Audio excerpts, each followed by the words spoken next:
하고 교독합니다. 그때 가이샤 아구스토가 영을 내려 천하로 다 호족하라 하였으니 이 호적은 우리보다 수리가 천족이 되었을 때 처음 한 것이다. 모든 사람이 호족하러 각각 고향으로 돌아가매 요셉도 다윗의 촉수인으로 그들에게 가세팀에서 선대를 향하여 그들에게랑 다윗의 군대로 그 약혼한 마리아와 함께 호족하러 올라가니 마리아가 이미 잉태하였더라. 거기 있을 때에 그들의 사랑까지 있어서 7절 함께 있습니다. 첫 아들을 낳아 강고로 싸서 부위에 누였으니 이는 여관에 있을 곳이 없음이로라. 아멘. 이것은 주님의 말씀입니다. 누가복음은 누가가 이방인에게 우리 중에 이루어진 사실, 즉 예수님에 대한 일을 세례 요한의 것과 비교 설명하면서 기록하고 있습니다. 1절 57절에 보면 세례 요한의 탄생, 그리고 1절 58절에 그 주변 사람들의 반응, 그리고 할례 받은 후에 이름을 짓는 장면, 그리고 그의 아버지 사가랴의 예언적 찬양, 그리고 마지막으로 세례 요한의 성장에 대하여 차례로 기록하고 있습니다. 총 24절을 세례 요한에 대하여 할애하고 있다는 것이죠. 예수님 역시 2장에 오면 역시 예수님의 탄생, 그리고 주변 사람들의 반응, 8일째 할례를 받으시고 이름을 짓는 장면, 그리고 시몬과 안나의 예언, 그리고 예수님의 성장에 대한 기록을 다루고 있습니다. 예수님에 대해서는 총 52절을 할애하고 있다는 것이죠. 예수님의 첫째 장면은 탄생을 말하고 있으며 바로 오늘 말씀입니다. 누가는 더 중요하고 더 확실한 메시아에 대한 확실한 설명을 시작합니다. 예수님의 나심, 예수님의 탄생을 기록하고 있다는 것이죠. 세상에 그 어떤 아기보다 위대한 탄생을 누가는 겨우 7절을 할애하여 설명하고 있다는 것이죠. 우리가 잘 알듯이 예수님에 대한 기록은 사복음서에 각각 다 있으며 사복음서 기자마다 이 중요한 주제를 다루는 방식이 조금씩 다릅니다. 마태복음 마태가 이방인들을 위하여 유대인들을 위하여 기록한 책입니다. 마가복음은 이 땅에 고난의 종으로서 오신 우리 예수님을 기록하고 있습니다. 누가복음은 바로 이방인들을 위하여 누가가 자세히 설명하고 있다는 것이죠. 요한복음은 공간복음과 또 다르게 하나님이신 우리 예수님을 기록하고 있습니다. 이 각각 마태, 마가, 누가, 요한복음의 기자마다 중요한 주제를 다루고 있다는 것이죠. 저마다 특징이 다르다는 것입니다. 마태복음 특히 요셉의 입장에서 예수님의 나심을 서술하고 있다는 것이죠. 유대인의 입장에서 예수님의 나심을 서술하고 있다는 것입니다. 마가복음은 예수님이 어떻게 탄생했는지 자세히 설명하지 않은 채 그저 그분의 사역으로부터 시작하고 있다는 것입니다. 요한은 조금 더 신학적으로 적극해서 조금 전에 말씀드린 것처럼 아기로 오신 예수님이 바로 하나님이시다라는 사실로부터 시작한다는 것이죠. 그런데 오늘 살펴볼 누가복음의 저자는 아주 특별한 방법으로 우리 예수님의 탄생을 묘사하고 있다는 것입니다. 우리는 아기를 낳으며 그 기쁨이 매우 감동적으로 묘사합니다. 그러나 누가는 만왕의 왕이신 메시아의 탄생을 기록하면서 그런 모든 내용은 포함하지 않고 있다는 것이죠. 요셉과 마리아의 반응도 기록하지 않습니다. 누가는 왜 그렇게 기록하고 있을까요? 거기에 있는 특별한 의도가 있습니다. 누가는 예수님의 탄생이 역사적인 사실이라는 것을 강조하기 위하여 개인적인 감정을 다 빼고 역사적인 사실에 관한 객관적인 것만 기록하고 있다는 것이죠. 그래서 누구의 반응, 누구의 감정이나 누구의 기쁨들은 모두 다 삭제한 채 나았다라는 객관적인 사실만 기록하고 있다는 것입니다. 누가의 기록은 바로 그렇다는 것이죠. 언제 어디서 어떤 일이 일어나는지에 대한 객관적인 사실을 기록하고 있다는 것입니다. 저 역시 누가가 의도한 대로 그 기록한 그대로 설명드리고자 합니다. 그것을 통해 우리는 첫째, 예수님 하나님께서 역사의 주인이시라는 것과 둘째, 하나님께서 약속하신 것을 신실하게 이루어 가신다는 것, 그리고 셋째로는 하나님은 겸손한 분이라는 것을 배우게 될 것입니다. 첫 번째, 언제라는 것입니다. 1절에 보면 그때가 가이샤 아구스토 영을 따라 천하로 다 호적하라 하였으니 마리아는 엘리사벳과 함께 3개월 정도 엘리사벳 집에 머물렀습니다. 그리고 다시 나사렛으로 돌아옵니다. 그쯤 엘리사벳은 아기를 낳고 마리아는 배가 점점 불러왔다는 것이죠. 주의 사자의 명령에 따라 요셉이 마리아를 데리고 약 6개월쯤 흘렀을 것입니다. 그 시점, 그때에 누가는 예수님에 대한 기록을 시작합니다. 누가는 그때 요셉과 마리아의 이름을 언급한 것이 아니라 세계의 역사의 중심이 되신 로마의 첫 번째 황제 가이사 아구스트를 언급하고 있다는 것이죠. 그는 로마의 태초의 초대 황제였습니다. 그 전에 율리시스 시저가 삼두 정치로 정권을 잡았고 그의 후계자로 택했던 아구스트가 그 옥타비아누스와의 전쟁을 통하여서 승리함으로 인하여 황제 자리에 오르게 됐다는 것이죠. 그 전까지는 로마는 공화정이었습니다. 귀족들이 권력을 나눠 가졌던 구조였다는 것이죠. 이후 삼두 정치 기간의 한 축을 담당했던 그 중에서도 아구스트는 군사적이고 정치적으로 나머지를 제압한 뒤 로마 전체의 권력을 장악하고 최초로 전제 국가를 시작합니다. 그의 양아버지는 우리가 잘 알고 있는 조금 전에 말씀드린 율리시스 시저입니다. 카이사라고도 말하고 있습니다.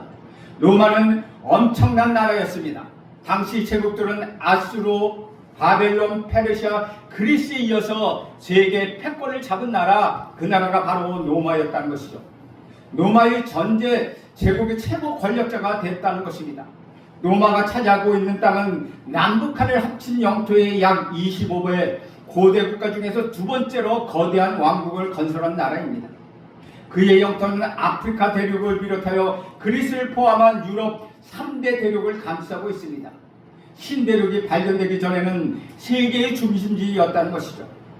바로 그 대륙의 권력자 가이사가 즉 황제 아구스트였다는 것이죠. 그의 아버지 율리시스 시저가 신이었다고 말하고 있습니다.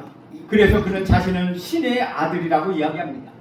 사람들은 아우구스트를 세계의 왕, 주인이라고 여기며 숭배했다는 것이죠. 그래서 우리가 영어로 말하는 어거스트라는 말은 아우구스트를 기념하기 위하여 생긴 그 달입니다. 그래서 이것을 묻는 자, 그래서 이렇게 이야기합니다. 당시에 가이사보다 더 유명한 사람이 있느냐, 위대한 사람이냐 묻는다면 당연한 대답은 아니오라는 것입니다. 그는 주전 27년부터 주 14년까지 통치하였습니다. 그리고 그를 이어서 황제가 되는 것은 디베리우스가 황제가 되었는데 예수님은 가이사 아우구스토에 태어나서 디베리오가 죽을 때까지 디베리오 때 죽으셨다는 것입니다. 아우구스토가 황제의 호족을 하라는 명령이 떨어졌습니다. 호족은 인구조사는 세금 징수와 군대 직보를 위하여 시행하곤 했는데 이 경우는 아마도 세금 징수를 위해서 인구조사를 시행했을 것입니다. 어떤 이들은 이것이 역사적 근거가 없다고 주장합니다. 성경의 신빙성을 의심합니다. 우리도 정말 그런지 역사적으로 한번 살펴볼 필요가 있다는 것이죠. 당시 로마 전 지역에는 일시적으로 시행했던 인구조사에 대한 기록은 없습니다. 그러나 로마 전 지역이 아닌 각 지역마다 많은 인구조사를 하고 있었다는 것 역사적 사실입니다. 이집트에서 발견된 기록에 보면 주 20년부터 258년까지 14년에 한 번씩 인구조사가 있었다고 기록하고 있습니다. 이러한 정기적인 인구조사는 단지 이집트에만 국한된 것이 아니라 로마 전역에 있었습니다. 2세기의 교부 알렉산더 크레멘테는 시리아에서 이집트와 유사한 정기적인 인구조사가 있었다고 그는 말하고 있습니다. 시리아 지역은 지금 이스라엘 지역을 포함하는 지역입니다. 클레멘트는 시리아에서 처음 시행된 인구조사가 예수님의 탄생과 관련된 인구조사라고 말합니다. 아구스토가 통치한 기간에 시리아에서 시행됐던 인구조사는 주후 6년에 있었고 14년 전인 주전 8년에도 있었습니다. 그러면 과연 언제가 예수님과 관련된 인구조사였을까요? 조금 더 힌트를 위하여 오늘 본문으로 돌아갑니다. 2절에 보면 이 호적은 구레뇨가 수리아 총독이 되었을 때 처음 한 것이라. 로마의 기록에 보면 구레뇨는 주후 6년부터 9년 사이에 시리아 총독이었습니다. 그렇다면 예수님과 관련된 인구조사는 주 6년에 있었다고 할 수 있을 것입니다. 그러나 이것은 가설의 문제가 있다는 것이죠. 주 6년이라면 헤롯이 죽은 지 10년이 지난 지역 때였습니다. 우리가 잘 알듯이 예수님의 탄생에 대하여 동방박사에게 전해 듣고 2살 아래의 아기들 모두 죽여버렸던 아주 잔혹한 왕이었다는 것이죠. 그렇다면 마태복음과 누가복음이 서로 모순이 되는 것입니까? 그렇다면 예수님의 탄생과 관련된 인구조사는 주전 8년의 인구조사였을 것입니다. 문제는 당시 구레노가 총독이 아니었다는 사실입니다. 그러나 여기서 총독이라는 단어를 권위 있는 관료로 일반적으로 사용하는 말이기 때문에 이 말은 총독, 북총독, 황제를 정확하게 가리키는 명칭은 아닙니다. 어쨌든 구레노는 주전 12년 총독 이전에 시리아 지역에서 집정관으로 일하기 시작했고 주후 6년에서 9년 사이에 시리아 지역의 총독이 되었습니다. 다시 정리하면 이는 가이사 아구스토 황제의 명령에 따라 구레노가 관직이 있을 때 있었던 인구조사, 즉 주전 8년에 있었던 인구조사였다는 것이죠. 누가는 지금 데어빌로 각하에게 복음서를 받고 있는 이방인들에게 예수님의 탄생의 정확한 역사적 사실을 강조하고 있다는 것이죠. 우리도 이것을 잘 알아야 합니다. 어떤 사람은 주전 8년이 너무 빠른 것이 아니냐고 말합니다. 그러나 우리가 생각할 수 있는 가장 근접한 것은 주전 4년인데 왜 이렇게 늦어졌느냐는 의심을 갖게 됩니다. 그러나 당시 상황을 오늘날로 생각해 보면 안 된다는 것이죠. 오늘날 같이 인터넷이나 스마트폰 등을 이동수단으로 발전되어서 국가적 정책을 시행하는데 그렇게 금방 되지 않다는 것이죠. 지금처럼 스마트폰이 있으면 얼마든지 통신이 발달되면 금방 그것을 발표해서 시행할 수 있지만 당시 2000년에는 호족하라는 명령을 전달하려면 그것을 담긴 편지를 가지고 이동하고 도시 곳곳 시골의 명령에 전해지는데 시간이 걸렸고 호적을 하러 가는 것도 쉬운 일이 아니었다는 것이죠. 즉 행정 절차가 너무도 어려운 상황이었다는 것입니다. 당시 유대직을 다스렸던 헤롯 왕의 상황을 보면 그가 병이 들었다고 왕자를 놓고 아들들이 싸우고 있었습니다. 헤롯의 유언을 바꾸어 아들 중에서 3명을 죽이기도 했습니다. 이런 불안정한 시기에 유대인들은 로마의 세금 중세 반란을 일으키고 그것을 진압하는 일로 혼란을 겪고 있었습니다. 그러니 행정 업무를 시행하는 것 늦어질 수밖에 없었다는 것이죠. 우리는 지금 고대 문서를 가지고 이것이 몇 년인가 하는 것을 고민하고 한계를 느끼고 있지만 당시 이 편지를 받은 데오빌로나 이방인들은 정확한 어떤 시대인지 어떤 인구조사인지를 말하고 있는지를 그들은 분명히 알고 있었을 것입니다. 데오빌로는 로마의 관료였고 독자인 이방인들은 로마의 날짜에 대한 개념을 충분히 이해하고 있었던 사람들이었습니다. 당시 유대인들은 인구조사를 좋아하지 않았습니다. 하나님을 신뢰하지 못하는 신성 모델이라고 생각하는 경향들이 있었다는 것이죠. 더군다나 세금을 증수하기 위한 인구조사이기에 더욱 싫어했다는 것입니다. 그래서 로마는 유대인들의 관습에 맞는 방법으로 호적을 하게 한 것으로 보입니다. 세계의 역사는 자신이 온 세계의 주인이자 하나님의 아들이라고 주장하는 아구스토의 강력한 손아귀에 지어져 있는 것처럼 보였습니다. 아마 사람들도 그가 세상의 중심이라고 생각했을 것입니다. 그는 로마 제국의 평화를 공포하고 자신의 권력하게 있는 백성들의 수요를 세고 있었다는 것이죠. 그러나 누가는 세계 중심부로부터 일어나고 있는 일과 유대 고들 작은 마을 베들레헴에서 태어난 한 아기의 탄생을 연결시키고 있다는 것입니다. 그러면 그것이 어디에서 일어난 것입니까? 4절 5절에 보면 요셉도 다윗의 집 족속이므로 갈릴리 나사렛 동네에서 유대를 향하여 베들레헴이라 하는 다윗의 동네로 그 약혼한 마리아와 함께 호적하러 올라가니 마리아가 이미 잉태하였더라. 요셉은 다윗의 후손이므로 호적하기 위하여 베들레헴으로 올라갔습니다. 예루살렘을 중심으로 하여서 올라갔다 내려갔다 말하기 때문에 우리는 올라갔다라고 얘기합니다. 때로는 지형에 따라 그렇게 말하기도 합니다. 나사렛은 베들레헴보다 낮은 지역입니다. 베들레헴은 약 해발 716m 정도 높은 언덕에 있습니다. 그들은 사마리아를 위해서 150km나 되는 길을 걸어서 갔습니다. 사마리아 지역을 직통하면은 반도 안 되는 거리를 우회에서 150km를 더 걸어갔다는 것이죠. 만삭인 아내를 데리고 더욱 많은 시간과 노력을 들여 오르막길을 올라가고 있었다는 것이죠. 그 약혼한 마리아라는 것은 그들이 아직 동침하지 않았다는 것을 말하고 있습니다. 여러분이 잘 알다시피 베들레헴은 떡집, 빵집이라는 뜻을 담고 있습니다. 비옥한 농경지와 풀이 뒤덮인 언덕에 둘러싸이는 작은 마을이었고, 주민들은 무화과나무, 올리브 농장, 포도원을 경작하고 수많은 양떼와 염소떼가 주변 골짜기에서 풀을 뜯고 있는 곳이었습니다. 그런데 호적하러 가는데 임신한 마리아는 왜 함께 갔을까요? 사마리아는 12살 이상의 여자에게도 세금을 물었습니다. 그뿐만 아니라 혼전 임신이라는 비방과 손가락을 받을 수 있는 곳에 마리아를 혼자 남겨둘 수 없었다는 것이죠. 또한 요셉은 성령으로 태어난 아기를 볼 수 있는 기회를 놓치고 싶지 않았다는 것이죠. 아구스토의 명령에 따라 다윗의 자손 요셉과 마리아가 베들레헴으로 올라갔습니다. 아기는 나사렛에서 날 수 있었습니다. 베들레헴으로 가는 여정 가운데 태어날 수도 있었습니다. 그러나 베들레헴에서 낳게 되었습니다. 이것은 베들레헴이 다윗의 동네라는 점에서 매우 중요하다는 것이죠. 700년 전에 미가 선지자가 이렇게 예언하였습니다. 미가에서 5장 2절에 보면 베들레헴 에브라다야, 너는 유다 족속 중에 작을지라도 이스라엘 다스릴 자가 네게서 네게로 나올 것이라. 그의 근본은 상고에 영원히 있느니라. 그리고 미가서 5장 5절에 보면 이 사람은 평강이 될 것이라고 말씀하고 있다는 것이요. 그런데 로마 황제 아구스토는 자신이 평강이라고 말하고 있습니다.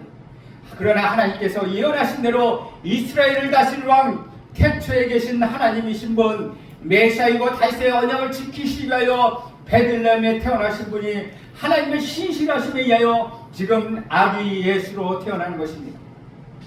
누가는 예수님의 탄생을 세계적 역사와 연결시켰을 뿐만 아니라 하나님의 놀라운 구속사와도 연결시키고 있다는 것이죠. 그러면 그것이 어떻게 된 것입니까?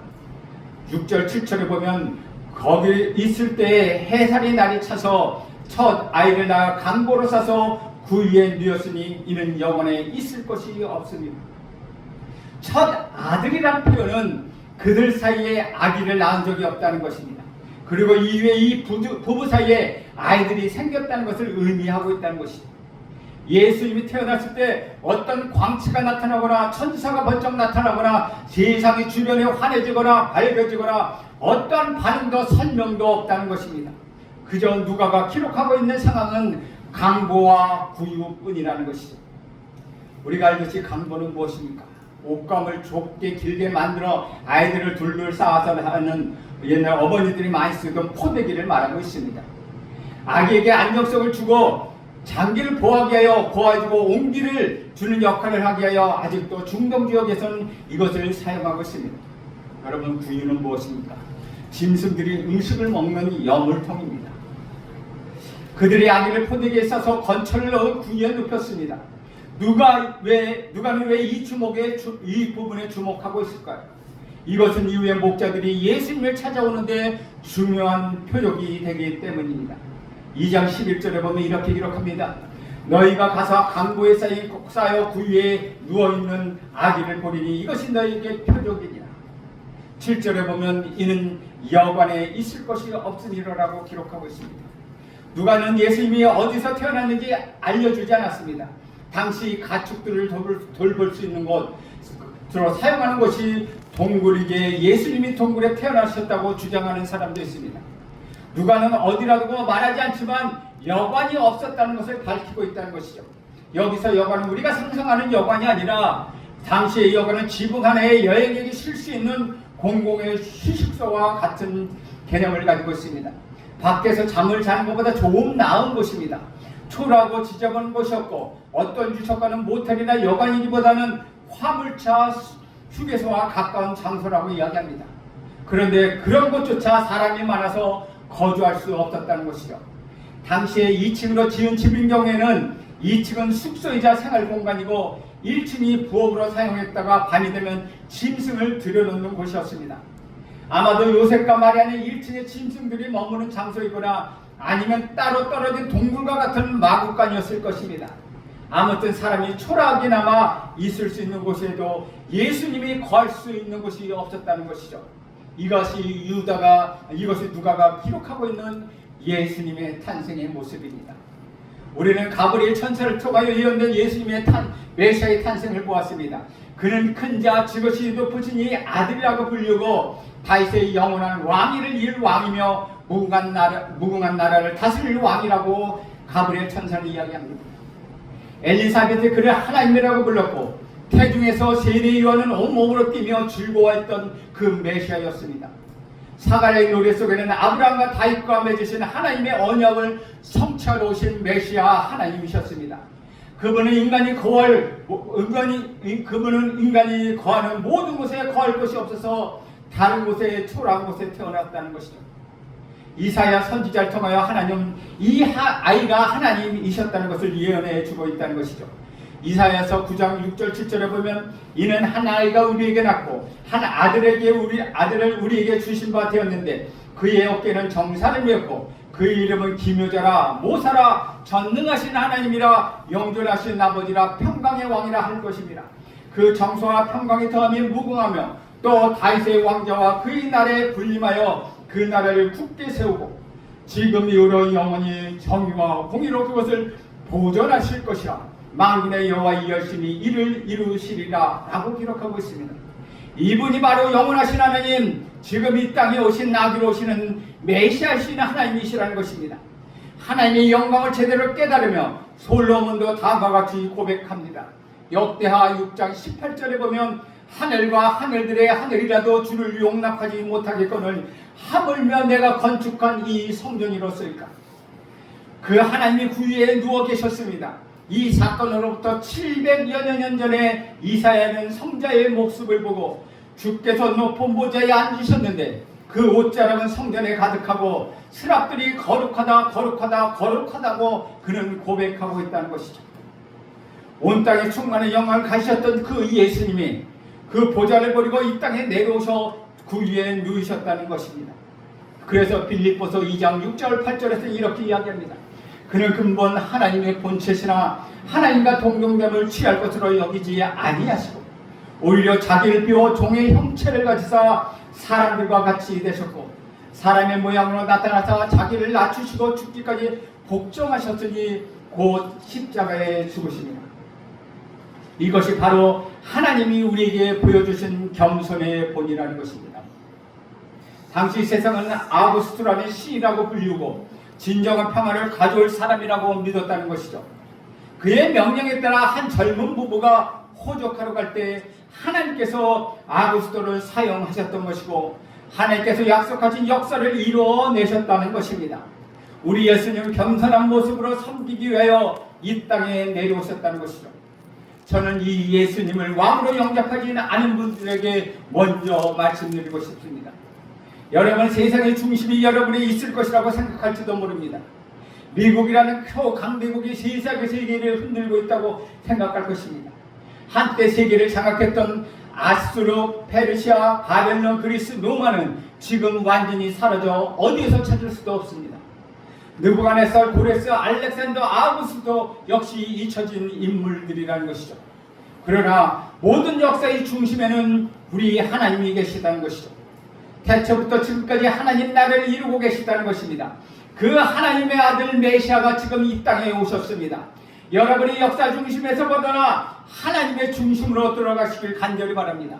겸손의 모습으로 오신 만왕 우리 구주 예수 그리스도는 이제 다시 오실 때 그분의 왕관을 들고 오실 것입니다. 그의 나라가 오기 전에 왕의 발악에 입맞추기를 여러분 간절히 바랍니다. 우리 예수님의 왕권을 인정하시길 바랍니다. 아기 예수로 오시는 우리 구주 예수 그리스도가 저와 여러분의 메시아요 구세주임을 고백하길 간절히 바랍니다. 요한복음 1장 11, 12절에 이렇게 기록합니다. 자기 땅에 오매 자기 백성이 영접하지 아니하였으나 영접하는 자 곧 그 이름을 믿는 자들에게는 하나님의 자녀가 되는 권세를 주셨으니 말하고 있습니다. 여러분 모두는 저는 이 권세를 누리고 사는 여러분 모두가 되길 간절히 바랍니다.